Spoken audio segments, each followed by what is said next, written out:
Katika kitabu kitakatifu, kitabu cha Biblia ya Agano la Kale, kimepata kusimulia kisa cha mwanamke anayetajwa kuwa mwanamke mwovu zaidi duniani.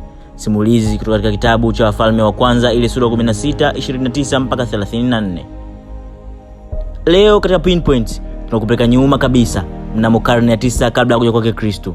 Tunafungua ukurasa wa simulizi za kifalme, huku leo tukimwangazia mfalme Ahabu na siri ya mwanamke wake, mwanamke aliyejulikana kwa hila, ushawishi na uasi wa hali ya juu, Malkia Yezebel. Katika simulizi yako utakuwa nami mtayarishaji wako na msimuliaji wako wa kila siku, Morgan Banks. Ukipenda waweza kunita Mufasa the Storyteller. Asante na karibu. Malkia Yezebel alikuwa binti wa Ithibal, mfalme wa Wasinodi, watu waliokuwa waabudu miungu ya kipagani, miungu iliyofahamika kwa jina la Baali na Ashera. Alilelewa katika utamaduni wa ibada za kisanamu, damu na kafara. Mnamo karne ya 9 kabla ya Kristo, mfalme Ahabu wa Israel alimuoa Malkia Yezebel, ndoa iliyokuwa na mashtiti ya kisiasa iliyoleta ushawishi mkubwa wa kipagani katika taifa la Mungu, taifa la Israel.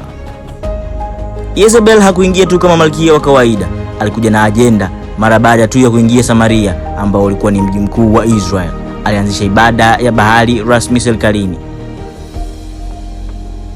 Hivyo Malkia Yezebel aliamuru majengo ya mahekalu ya Baali, akaajiri manabii 450 na manabii 400 wa Kiashera, na malkia akaanzisha mamlaka ya kifalme, akianzisha mateso dhidi ya manabii wa Yehova.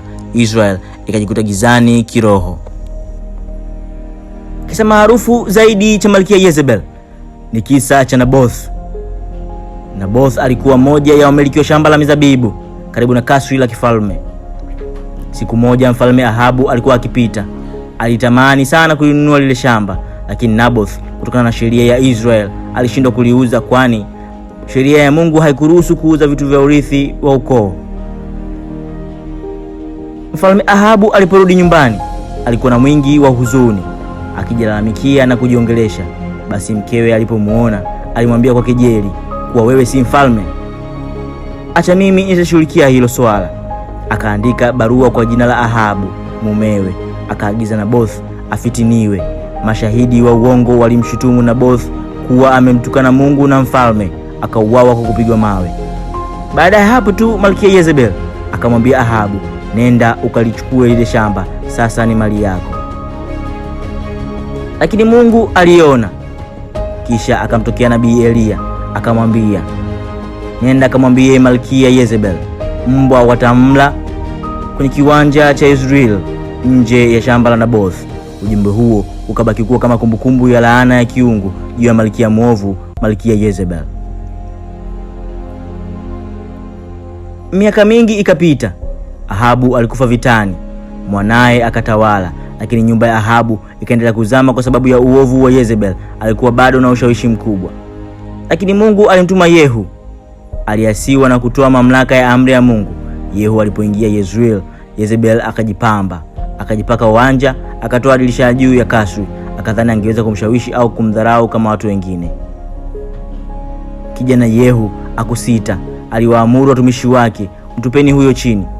Walimtupa, damu yake ikamwagika ukutani, mwili wake ukakanyagwa na farasi wa kifalme. Ndipo likatimia neno lililoandikwa na nabii Elia kuwa mwili wake utatupwa chini na utaliwa na kukanyagwa na wanyama. Walipotaka kumzika, walikutana na mabaki yake yakiwa yameliwa na mbwa.